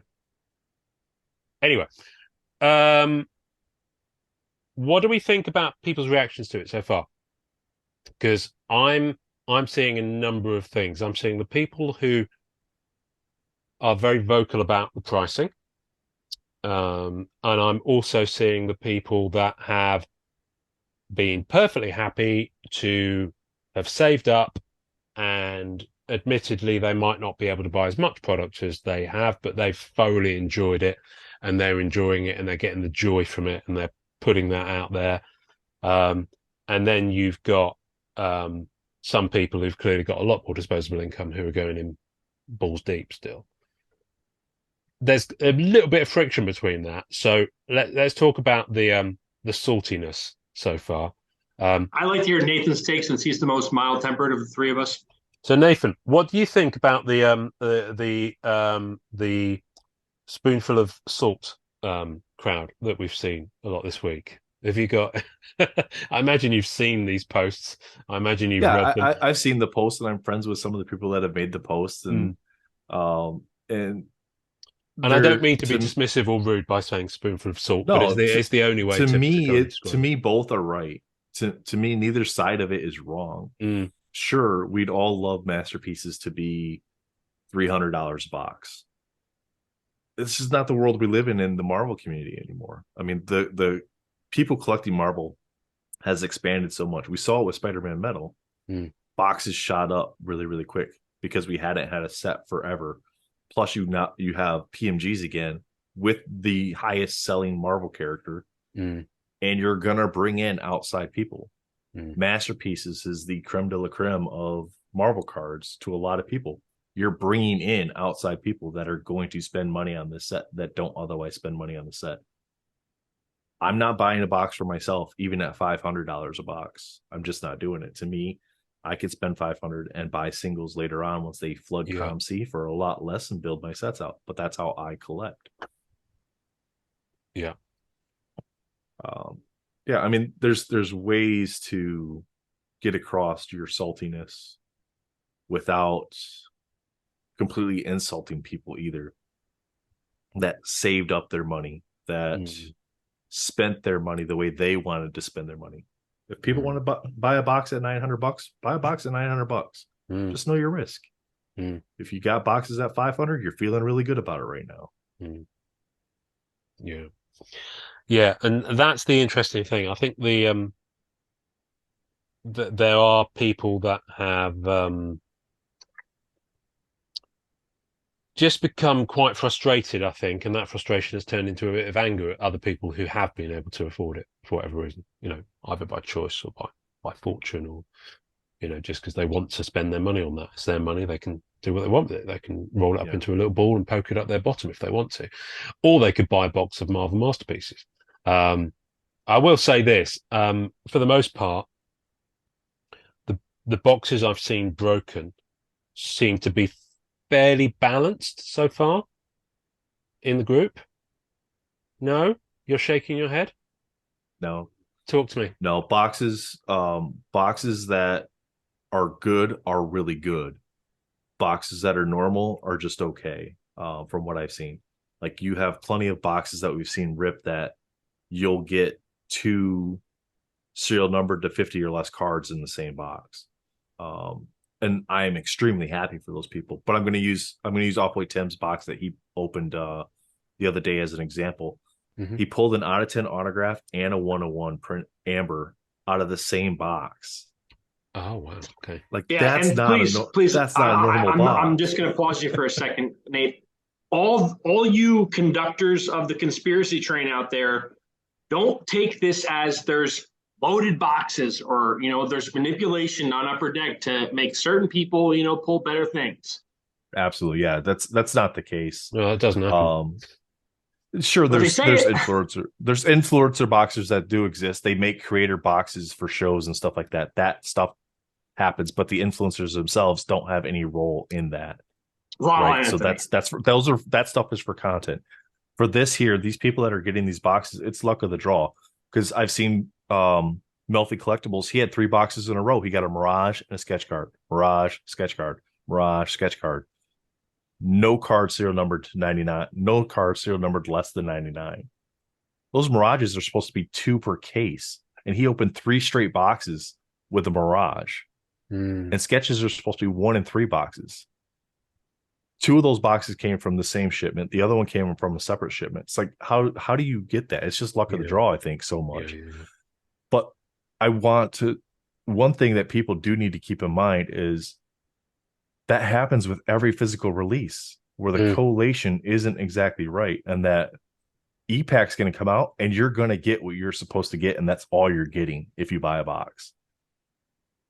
You're not going to get, a one. You're not going to get the hot boxes. Yeah, you're not getting a 1-on-1 and an autograph in the same box. The algorithm just doesn't allow it. Do not be disillusioned, collectors, that because you don't have to pay taxes on your gains and that you don't exchange your cards for chips, that you are not, in fact, gambling all the time that you participate in opening product. You are gambling. We brainwash ourselves into that it's not what's happening. It is a gamble. There is no guarantee that you will achieve a return or a profit. And I was talking to someone last night, and he thought that just because there were guaranteed items, like in a pack, in a box, in a case, that meant you weren't gambling. But no. Gambling is measured by like the value, the return on your investment. And that's a function of the character. It's a function of the artist. If we're talking about a sketch card, you could open a box that's all unpopular characters. That's a less popular rendition of a drawn character on a sketch card. Yeah. And, your expectation to yield a return is not going to be there. Sometimes it will be. Sometimes you'll pull a 101 and you'll 5x your investment. But that's not what should be driving you. Because I can tell you I'm 100% sure that there's double-digit collectors. Nate's talking about, how much money, spending the money that you can afford to spend. There are double-digit collectors that have spent damn near to their last $900 buying a box with the intention and the hope of parlaying that into a score. Yeah. And we can't control them. We're not responsible for their decisions any more than we are for the people with unlimited resources who buy cases and cases on end. And we can't, expect to have any agency over them. They're going to do what they want. They're going to be compulsive, impulsive. They're going to hoard. And that's what's going to drive price. Yeah. Yeah, I find it interesting. Early pricing is always fun on a product like this. And it's very clear that whether they will realize it or not, a lot of people are expecting to be able to make their money back because you've got base cards on eBay at $40, tier 1 base cards at $40. Now, I haven't looked at the solds to see if anyone's actually buying them. But I'm looking at them thinking, no way, I'll just wait. And I'm sorry that you feel you need to try and recoup in that way, and that you don't want to keep the contents of the box. Because for me, if I buy a box like that, knowing darn well I wouldn't even get close to a full set, especially with masterpieces, you don't go in expecting to do that on 1, 2, 3, 4, 5 boxes. You just can't do it unless you trade your way to it, whatever your full set may be. But I'm seeing so many base cards up there at like crazy prices. I mean, these are just like there's 2,000 of the fuckers. 1,999 cards. They might be stamped, but there's still 2,000 of them, and there aren't 2,000 people who are going to be putting together a 1 to 81 tier 1 to 3. No, and look, long ago, before there was a pandemic, before there was a hobby boom, there was this thing that you remember and know well called the joy of collecting. And that was why people opened product. Yes, and that is not present in most of the sealed product that gets opened now. Yes, no, it's not. I would say there was one particular fella who posted on the group the other day, who posted and he said he'd rewritten it about 6 times, and he said, "Look, I've rewritten this loads of times, but I have been saving up for this, and I've got enough money for 1 box. I was hoping I'd have enough money for more than 1 box. I'm sure you've seen the post. I'm not going to name the fellow on the thing, because if you're in the group, you'd have seen it." And he said, I'm almost expecting, I shouldn't have to feel like I'm writing a post apologizing for the fact that I've chosen to spend my money on this product. So it kind of got like that middle of the week, where people were like, I don't know if I want to post, because, all of a sudden, the pricing on, I can't remember if it was David Adams or Steel. It was like a day or two before the actual release, and it went up to 900. And the groups were just flooded with people, just like, have you not checked to see if someone else has posted about the same thing? So you can actually just like all hitch your wagon to the one post. But so many people doing it that it created this kind of this atmosphere, really, where those who were buying it were a bit like, oh, I don't know if I want to post about that, because there are so many people that are really angry about it. I mean, we've had 2 people leave the group. I mean, to be fair, one person left the group because he was just generally being a salty dog, and that's how I refer to him now whenever I reference him to people who know who he is. And he had an issue with the whole price bashing thing within the group, which I won't go into now. But the other guy who left yesterday was having a right old ding dong with people, and in the end got kicked out because of his conduct. And it's just like, these are people who've been in the hobby for a long time, and they are self-imploding via their behavior. Dive just a little bit strange. Let's dive a little bit into the delusion that was had there. And I'm sure, he wasn't the only one that had it. So I'm not singling him out. I'm sure other people had this idea. And the idea was, if enough people don't buy it, they'll lower the price. Oh, yeah. It was it was like he wanted the community to unionize in some way. Yeah. And I was like, it doesn't work like that. Doesn't work like that, dog, because I can't believe I just said that. I want to be clear that we're not singling him out, because he's not the only one that had an idea. We're not. No, and it's an interesting idea, and I love it. And some other guy put in a thing where he wanted to do some sort of not-for-profit collective, and I love where your head's at with that. And I like if you're trying to find a positive way around, right? Soothing the collective togetherness. Soothing the collective bumps and scrapes of people who feel bruised by the fact that they can't afford the cards. But I remember the same conversations going on with MM20 when that hit 300 a box, which you now look back, it's interesting you said that a little while ago, Nate, because you weren't around when people were like, 300 a box? What the fucking fuck? This is outrageous. I'm out of here. And they slammed the door, and we haven't seen them since. So I dread to think what those people would have been like had they still been like posting, in the groups that I can see, with them hitting 900. Now, whether or not they've sold many at 900 is kind of irrelevant, because they're selling left and right at $800-900. Well, there we go. Well, that's the thing, because I was about to say asking price and realized price are 2 different things. But if people are choosing to pay 900, fair play to you.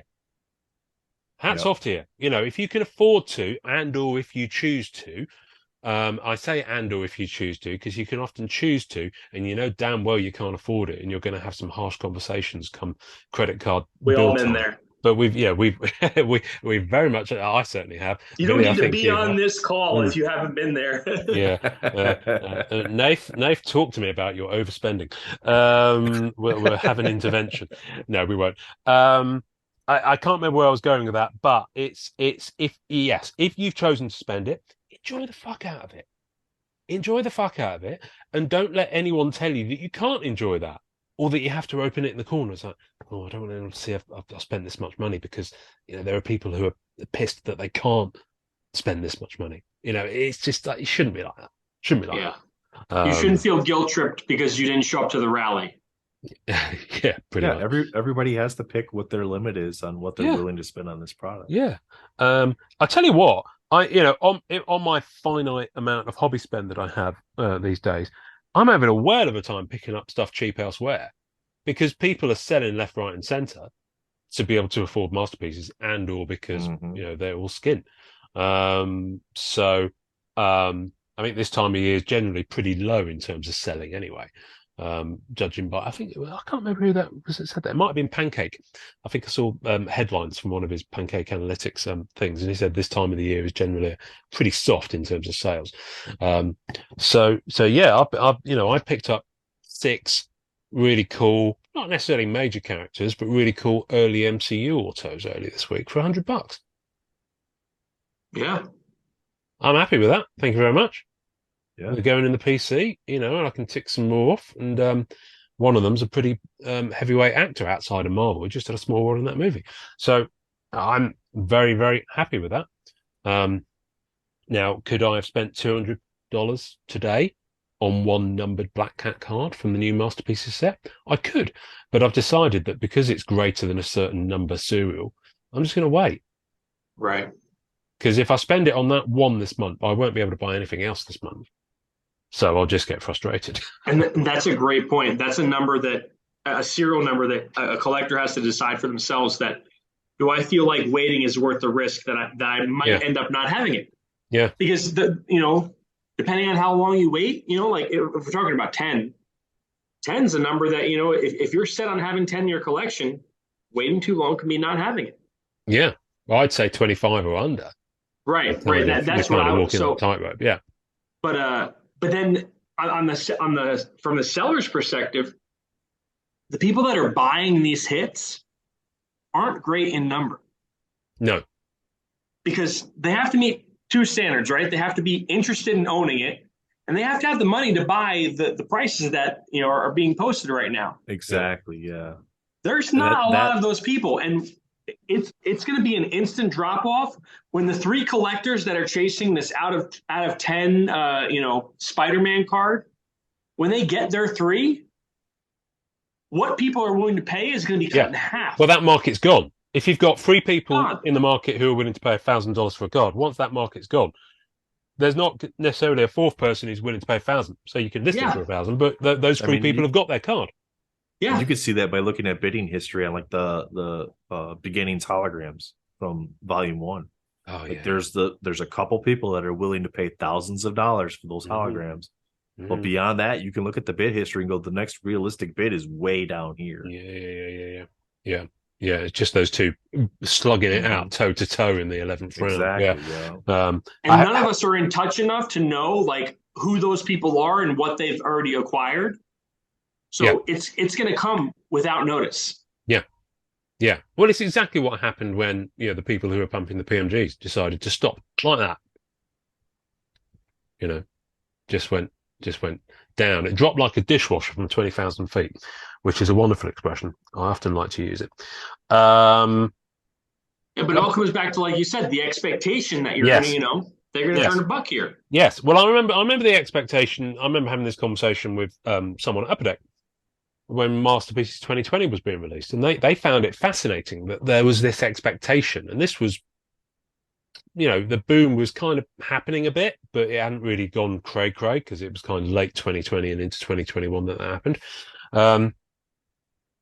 They were amazed at this relatively new concept of the actual expectation that people were going to make more from what they spent on the box, from the contents of the box. I remember this person I was speaking to being a little bit like, wow, that's a thing now. Are you guys out of your minds? That was the tone. So if you think about the fact that the box is now 3x that, it's at $900 as opposed to $300, there is, you've got to be quite pragmatic about this thing. Chances are you ain't going to see that. And, no amount of listing the base cards at $40 to $50 to $60 each for a tier 1 is going to change that. But maybe I'll be wrong. I don't know. I'm frequently wrong because I just like to kind of chat about this stuff and enjoy chatting about it. So you're framing it kindly. You say you have to be pragmatic about it. But when in reality, the people who aren't and who carry on as though that's going to happen, they're delusional. That's what it's called. You carry a delusion that even at an $800-900 price point, you're going to be the guy that pulls that card that 5x or 10x's or even gets your money back at this point. Or you double down and think, could be a bit squeaky bum time here. I know, I'll drop another 300 and grade some of these. And then see if I can make back the 9 I'll get plus another the box 300. because I went to the shop and I'll go to the same shop. And if the first box is weak, I know the next box is going to be good. Well, yeah, but that is the gambling mentality, isn't it? Going back to the table, going back to the I'm due. I'm owed. Yeah, exactly. Let me tell you something, brother. The house always wins. Listen, you live damn sight close to Atlantic City, so you probably know more about this than I do. In fact, you're going down there after this recording, aren't you, Billy? I just called it a marker. But it's fascinating. It really is fascinating. I think every time, and this is the third Modern Masterpieces set I've seen kind of breaking in through a social media lens, and it's always fascinating. And I tell you one thing that's interesting this time.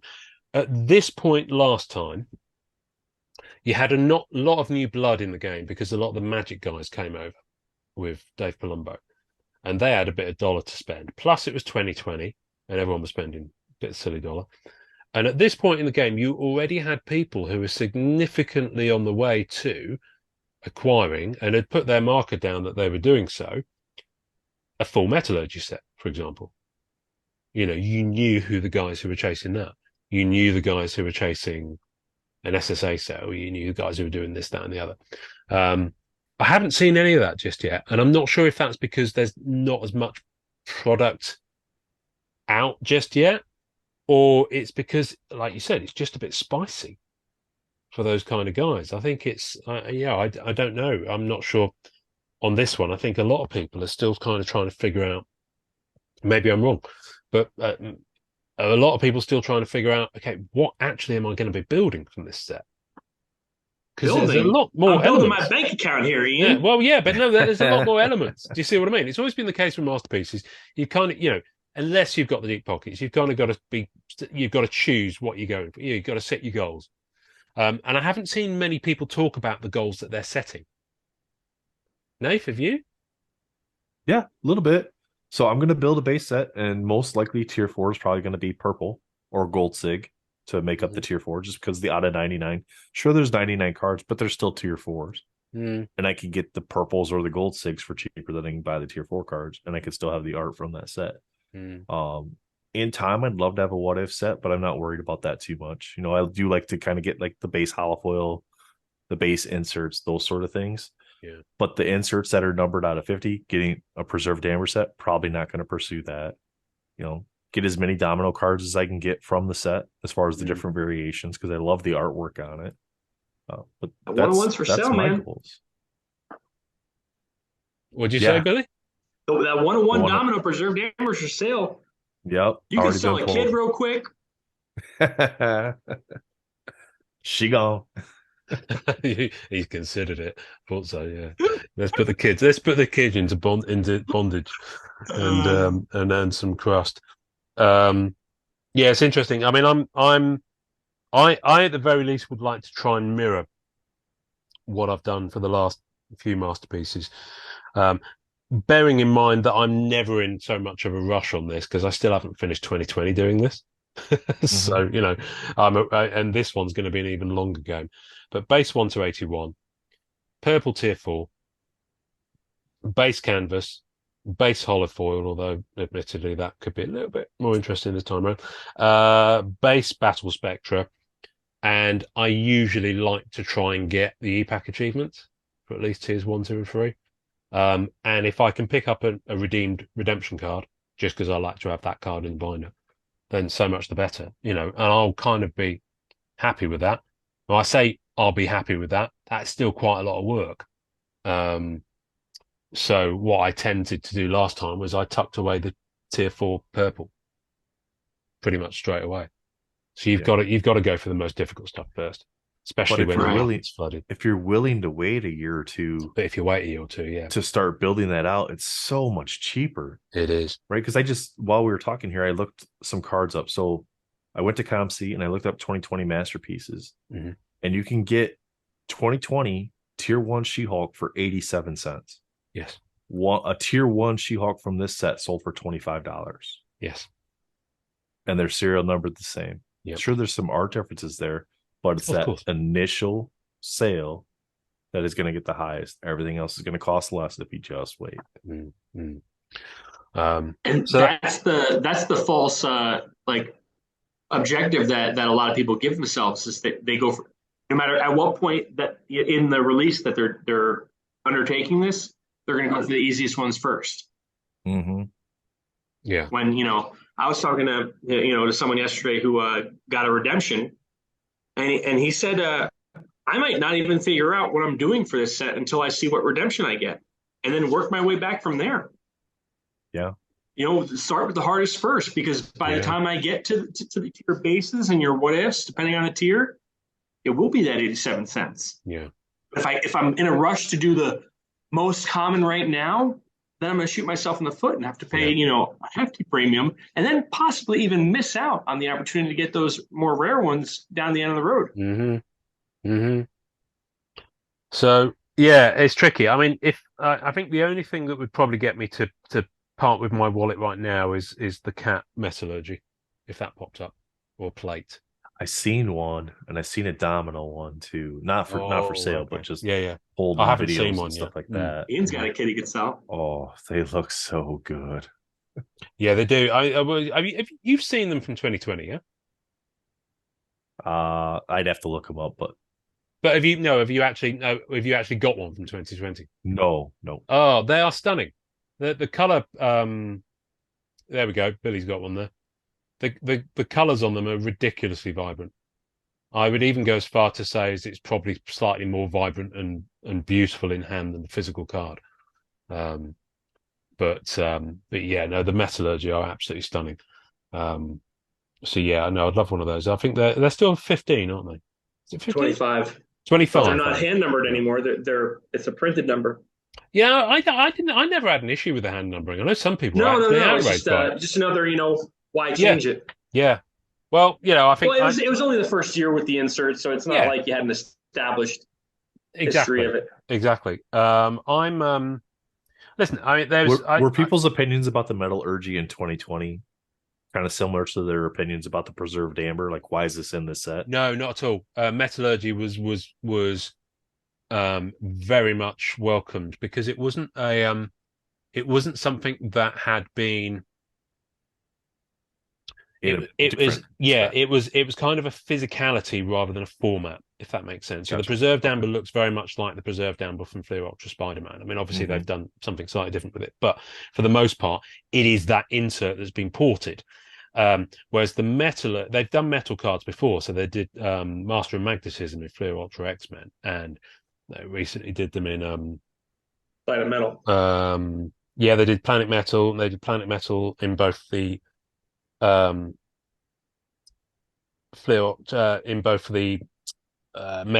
X-Men and Metal Spider-Man, but they did it in Falkland Soldier, for example. So they've always done cards. Did they? In that, they're forged vibranium ones. I haven't seen it. Yeah, and I haven't got any in hand yet, but I have now finished the set, because there's only about, I think there's 15 singles and 7 doubles, but I've just thought, they're cheap as chips. And I really dig them, because I know that the vibrancy of the color printing on them is going to be really cool. So I'm still chipping away at the Spidey metal ones, just the base ones, but it's just a different material printing that art onto. And I think it was the only new element last time. So with 2018, you had prelims. That was the first time for them. That was new, yeah. Yeah. And then for 2020, you had metallurgy. So it was only one new thing. But this time around, of course, they've thrown a lot more into the mix. Technically, from 16 to 20, they cleaned up the coloring on the canvas parallels, because it was it was bronze and red, but it was actually gold and silver. It wasn't really a red. Yeah. But the I don't know. Listen, I haven't seen any of them yet. I know we've been quite vocal on some aspects of things, but I'm not saying in any way that I'm giving it a negative review or anything like that. I just find it interesting, the differences and the initial reactions to it. Because I know that a lot of the people who've been breaking this have been absolutely thrilled with what they've got. I mean, and Nath, I know you've watched loads of breaks. Have you been on some streams with people breaking as well? No, there's been quite a few full rooms, and I'm happy to just sit back and watch everybody else do it. Like I'm on enough stuff that I can just sit back and let somebody else be on camera for a little while. Yeah. Well, I think there's it's I nice think not YouTube doesn't pay me yet, so no. It's going to be. I don't. It's going to be a long time. Contrary to popular belief, YouTube relatively doesn't pay any of us yet. No, it's true. No. True. But yeah, I mean, I've had the question asked of me like this compared to the other sets, and we were talking about this in Discord last night, and like because I've seen like Ian Cards of Metal break plenty of 2020 masterpieces, and people break 2018 masterpieces. If I'm looking for a fun time, I'm taking this set because it feels more fun. In 2 years from now, will it feel more fun? I don't know, maybe not. But when I watch like these boxes of 2020, even though they're guaranteed a sketch, when you see the sketches that come out of them, you're like, did I really care about it? That it was guaranteed to sketch. Whereas this, sure, you have some new parallels that are there, but really the box run isn't that much bigger than what it was in the previous 2 years, 2 releases. That I'm like, it's so negligible, but I enjoy what's coming out of the packs. Like each pack feels like it's going to be some excitement there. Yeah. The parody and sketches you're referring to is still there despite the decreased odds. True, and that, true, yeah. That has to be there. Yeah. There has to be for the general sketch card collector, because obviously there's some people who think one end is going to be, they're going to value it differently. But I feel like there's a sweet spot where most of us reside where we can, define a floor, a middle, and a ceiling for sketch card quality. That has to exist. Otherwise, when you get a really good one, it's not going to hit you the same. It's not going to feel as good. If they were all Fred Ian masterpieces and Lee Lees and Gleebs, with their, I'm not even getting into Gleebs. Yeah, they wouldn't. If they were all of that special caliber, you wouldn't be able to appreciate them as well. And I'm not saying that everyone that's not them is decidedly inferior. It's different strokes for different folks, but there's even the artists themselves know that there's an established hierarchy that is collected within. Yeah, of course. There's a way to talk about that on social media as well. We've had some interesting people who've been very rude directly on artist posts of late. Oh, hello. Let's look at this magic. Now, I've not seen this artwork before. That's rather lovely. So I like that the foiling on this, or at least the design on it, it mimics the design on the base cards, which is really nice. They added the extra little element there. Yeah. Where the masterpiece is at. But I think they did a really good job on these. Yeah. They are. I mean, if they're anything like the 12, I've only got one 2021, the one of Black Cat. And they are stunning. They're really good. You need to update your Chrome, by the way, sir. Yes. Yeah. Don't do it now. Show us the back of that. So it looks exactly like the base cards. Yeah, that's what I like about them. I think they're really cool. They've got a pretty good heft to them. I mean, if you had a binder full of those, you'd certainly use it if anyone broke into your house at night. It would put them out cold. But yeah, no, they are rather lovely. I tell you what I do like on this is the Dos Santos logo. Oh, right there, yeah. Yeah, I think that's a cheeky little logo. I like it. I just noticed that. Nice little brand ad for Dan. It is good. Nice. Yeah. It is good. And I'll tell you the other thing that's interesting. Turn over again. Sorry, look at the front. Okay, this is refreshing. Can you go back on your browser history and look at some of the base cards that we looked at? No, you can't go back. I'm just kidding. No, because you'll find some porn site. The art's the same. Yeah, the art's the same. No. I want to look. Is the font different? Else. No, I want to look at something else. Just pull up a base card. Yeah, so I'll just pull up the magic. All right, I want to see the back. Oh, the placement of the brand is different. There's no Upper Deck logo. Which there's a Skybox logo. Marvel. Can I just say, I love Upper Deck. I do love you, despite some hopefully constructively received criticism and speculation on this episode, but we don't need your logo on everything that you put out, and so thank you for not putting your logo on the back of these. Now they have done previously put different logos on different types of parallels, so that's a base. Can just humour me here, Nath. Just drive down that list of results. Is there a gold? Right, there's a gold SIG. Let's have a look at the back of a gold SIG. There's no back picture on that. Back picture. Yeah, thank you for that. Let's go to the next listing. Get it Let's together. go to the. Yeah, I mean, come on, post a back. The UK guy's got it figured out. That one has, right. Let's have a look. So that's Skybox again. Okay, that's interesting. Yep. I was just curious because sometimes they they fuck around with the logos and they put different logos on different types. Right, and there's a variant cover. Again, that's something else they've changed. There we go. Still Skybox. They logo. did. Used to be called What If. Yeah, it'd always be What If to me. It's the same way that Snickers will always be Marathon. Starburst will always be Opal. It was mentioned on a couple. It was mentioned on a couple streams. The What If, maybe they stopped calling it What If for this set. Oh, it's because of the What If set. Yeah. It'll be the Marvel. It'll be Marvel. The Marvel. It'll be the Marvel. Be Marvel that would have stipulated that, I'm sure. Well, I also is it the are they still using the cover for the first appearance of the character? No, and that was the What If. It was What If this person drew this character on their first appearance. Yeah.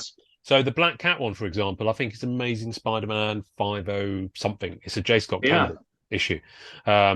That one is from a Magic Limited series. That obviously wasn't her, because she wouldn't appear in her own series number 4. I actually do like that. Here's one: character collectors. Keep an eye on the corner boxes for those, because that's going to catch a few people out. If you're a character collector that collects the character whether they appear visually, keep an eye on the corner boxes, because I wouldn't be at all surprised if I find a variant cover, or What If, whatever we're calling them these days, that's got Black Cat in the corner box and it's not a Black Cat card. It'd be just my luck that will happen. Who knows? Nath is now going to find one. You see, you have to include the variant cover there, I think.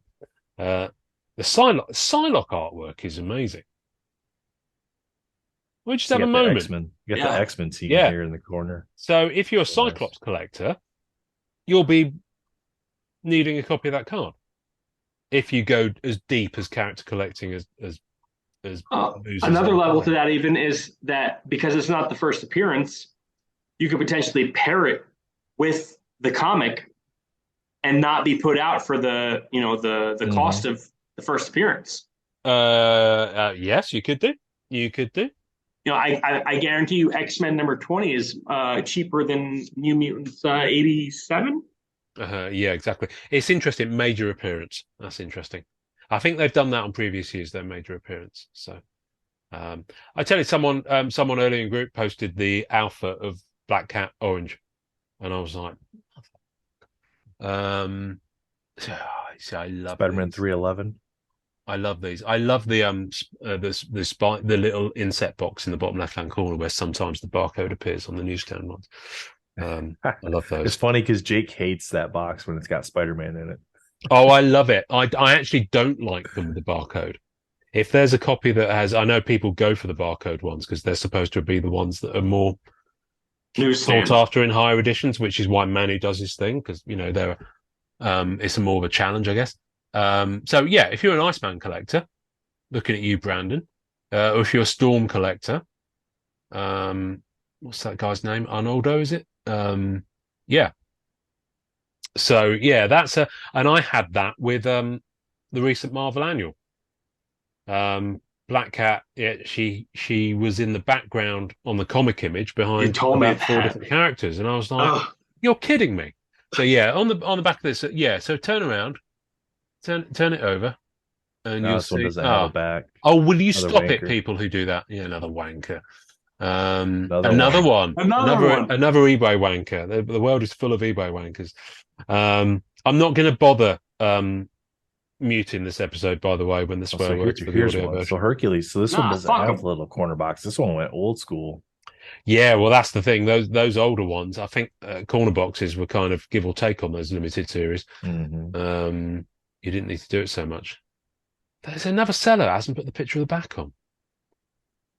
I love the Jessica Jones. Can I just say, I think the Jessica Jones is really cool. What's the expression that was used for the Fleer Ultra event? Mum jeans. Jessica jeans. Mum jeans. Yeah, the mom jeans. What does that even mean? I mean, because someone actually tell me what that means. The high waisted. She just looked really comfortable. She looks like she's a good toddler. Oh, okay. Well, in that case, I've been wearing mum jeans since I was in my 20s. Whoever Vathco is for the seller, get back pictures for your cards. Yeah, get back pictures for your cards, Vathco. Seriously.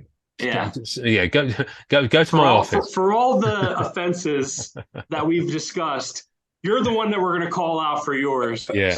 Now, apparently, Cloak and Dagger go together as artwork. Yes, they do. They face each other. I don't know if there's much blend to it. That's nice. I like Cloak and Dagger.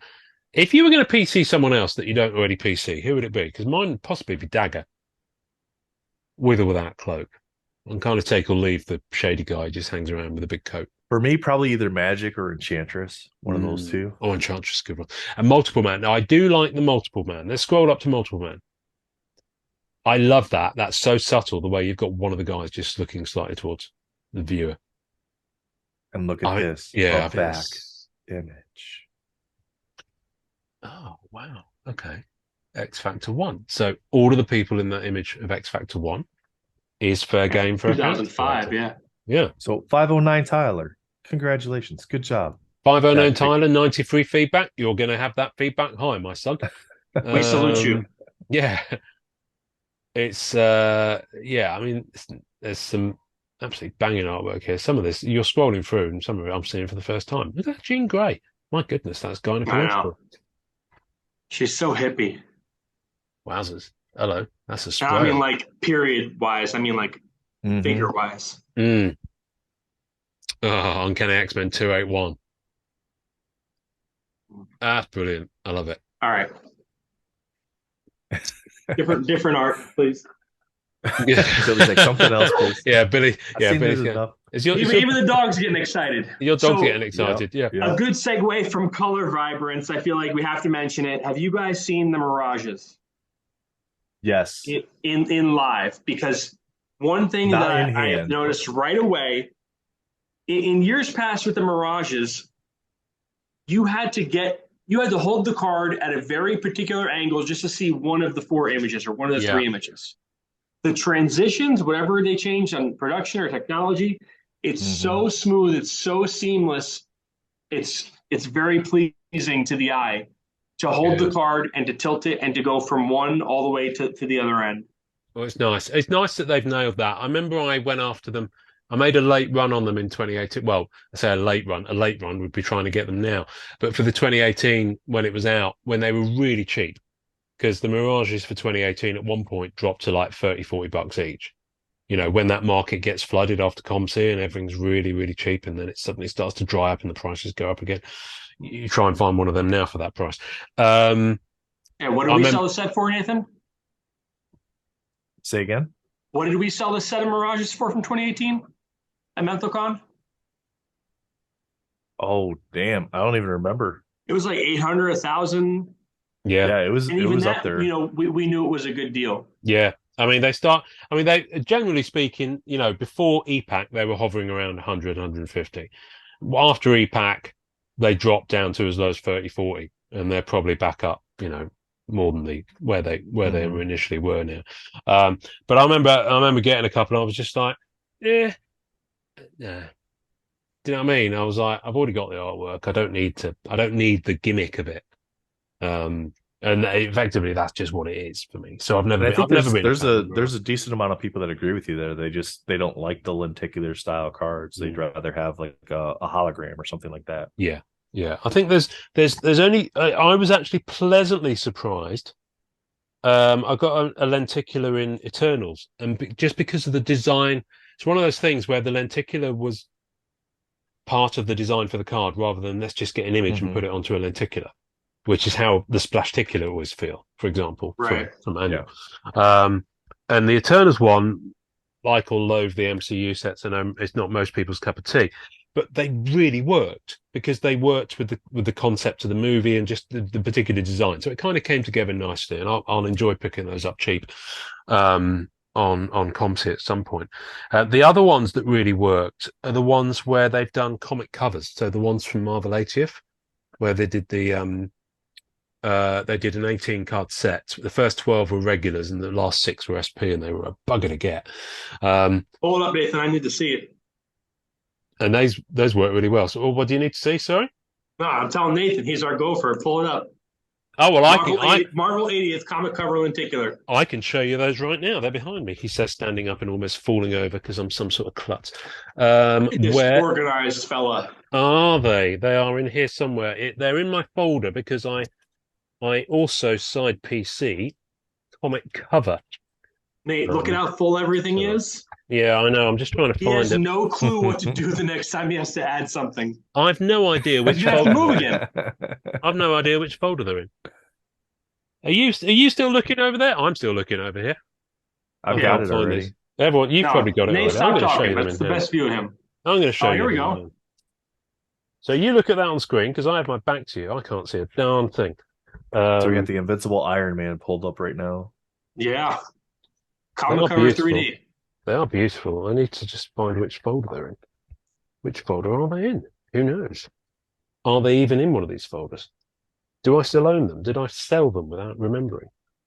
How many did you say we're in the insert set? 18. It's not bad. 18, and they are absolutely stunning. Where the heck are they? I moved everything around, and I completely forgot where I put everything. Here they are. Take back that organized comment I made. Here they are. No, I had a kind of a swap around of what folders were where, and of course I've been to sleep since then. Nate, you keep inadvertently switching to my screen in transition. You've had it 4 times already. So which one did you just? Let me show you. Well, I've just got my view to be tiled so that we were always all 3 up. So this is a Marvel's one. Okay. Yeah. And they really work. I showed the. Which did you show? Was it Iron Man? Iron Man. And the Iron Man 77, yeah. Iron Man 77. Here we go. So. They got depth to it. Yeah, they work. Yeah. Just with the concept of the cover and the way that the way that most covers are designed in terms of the. No, I like that. There's an actual. They're really nice. They're really nice, and they chose some really deep cut ones. I mean, there's Marvel Comics presents Weapon X. They're lovely. They're absolutely lovely. And without knowing anything, I imagine it's easier to achieve the effect they're going for here, where it's just depth instead of completely changing the image entirely. Yeah. So what I mean, this one is absolutely astonishing. This Captain America one. Oh wow! Do you see what I mean? It really works. So what I wish they would do in Masterpieces is stop trying to put multiple characters onto the Mirages. Actually make them a single character thing, like the Hollow Foil or the Battle Spectra, and just give some depth to some of the pieces. Battle Spectra as Mirages, where it's 2 characters and they almost have an emotion towards each other. Yeah. That sounds pretty cool. I'd buy that for $1. I mean, I didn't know we were in the wish list portion for 2024, but I'll put it down. Put it down. I don't think it's going to be 2024. I mean, maybe it will. I don't know. Well, they're going to call it 2024. It's going to be released in 2044. Well, in theory, the artist is already working on them. Yep, so, he is. I would hope so. I mean, if Dan spent almost 2 years doing this set, I would hope they've already got the next artist already doing the work. Yeah, exactly. And the other artist is probably looking at all this going, no, fuck it, down in tools. I'm off. I'm out. Yeah, I'm out. All right, so guys. Ian, I need your, I don't know, are we going to ruffle any feathers or further burn any bridges if we start talking about print run? Is that something you don't want to get into? I have no issues talking about print run. I don't really care about print run. A lot of people like thinking about print run and getting into it. I don't really give a fuck. I'm just here for the cards. So if you want to do the print run math, go for it. No, just a quick run through, because it is important that some things, obviously with more cards being produced, some things that we were used to and accustomed to have changed. Yeah. I said it in the group, but well, the gold foil signatures, is that where right. you're going? That's the biggest thing. And you know, somebody who, I shouldn't pay any mind to threw shade and suggested that I made up numbers to somehow angle a position myself better or whatever that means. I'm like, I'm done collecting, it means nothing to me. I'm just bored at this point. And I told you what I did, and I'll say it right now to the world. We know what the odds are in getting a sketch card. Mm-hmm. We know who the roster is for the sketch artists. I cold called every single sketch artist on their social media account, and I got their approval number of how many cards were put in the set. I use that to reverse engineer the print run. So that's where its accuracy comes from. It's not speculation. It's not guessing. Right. So when I tell you that there's 232 tier 4 gold signatures, I get nothing out of it. I'm just trying to help you know that there's almost 5 times as many. I ran math last night. I ran math last night on the tier 4 gold signatures because somebody had asked me about it, and I came up with about 230 as well. Yeah. There you go. And previous, so the last 3 years, 16, they had 18, it around 47. Around 50, basically, around the same as the what if. And for the longest time, the price of the gold sig versus the price of the what if was just night and day, because people were seeing the number, and without a number, well, surely it's not worth as much. That's always a very interesting one. There must be some human psychology thing about the fact that just putting a number on it. But the funny thing is that now, finally, people are accustomed to that rarity. That's their basis for paying and charging for this set. Yes. Yeah. When it's actually no longer useful information. Yeah. Interesting. Yeah, I used to do the gold sigs. I did actually manage to achieve 1 to 90 gold sig for. So I do have figures on some other non-numbered inserts. Go on. I'll just spit out real quick. We've got 257 of each Mirage, 347 of each holofoil checkerboard,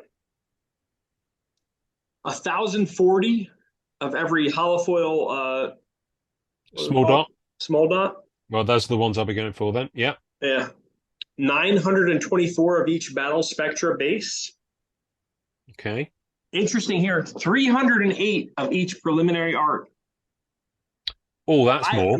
My out of the blue prediction is that there's going to be a number of people that hope to put together a preliminary art set in lieu of a standard set.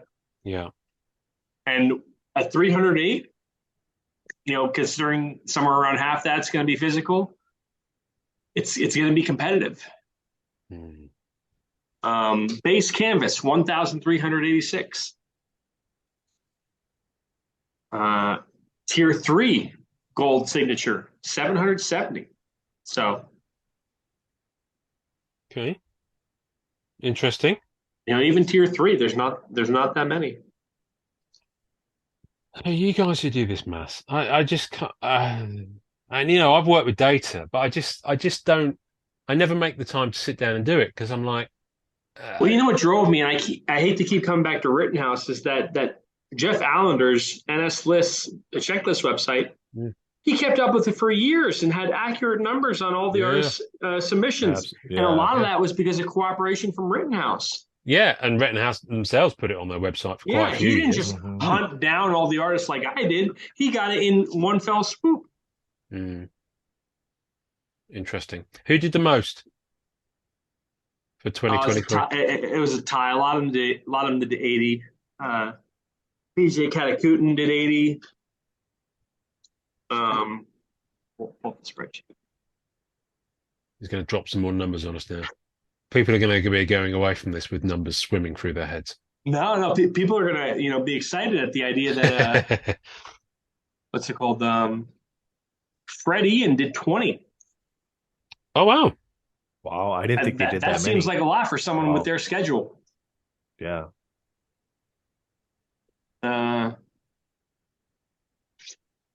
FX did 20. Achilles Kokonakis, who's been, not really present in recent years, he did 30. Oh, wow. Okay, that's exciting. That is exciting. His stuff is so good. Toma, who we love, did 77. Mm-hmm. Ash, who we're very supportive of, did 80. Mm-hmm. Let's see, Marcia Dye, the lovely Marcia Dye, did 36.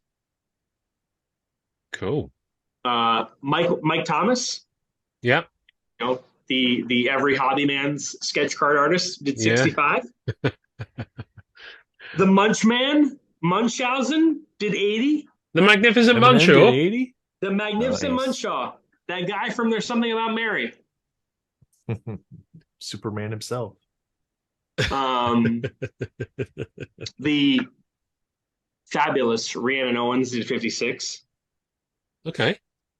And like clockwork, because he takes 500 hours to complete one, Tony Perna did 10. Okay, that's cool. Sharpens his pencil 70 times just to complete a card because he puts so much work and detail into it. He does. He does. I love it. I love it. I don't ever want to change. He's also putting out so much good quality stuff through Perna Studios. Yeah. He's going to be staying with me for a night next month. Is he? Nice. Yeah. Oh, that's exciting. Please go out and get shit-faced with him. It was tentative up until now. Okay. But now that it's out in the air and it's public, he's going to be beholden to it. Him and his wife are going to sleep one night at my home. They're going to share a meal with me. Wow. Yeah. Yeah. They have family in New Jersey, so that's the reason for them coming here. I think Elaine's from around that way. Yeah. So, yeah. Cool. Oh, exciting. Well, now we know, as a result of this episode, we now know a lot of details about MentalCon. Remember that, Nath? We spoke about that about 2 hours ago. We know a lot of details about MentalCon.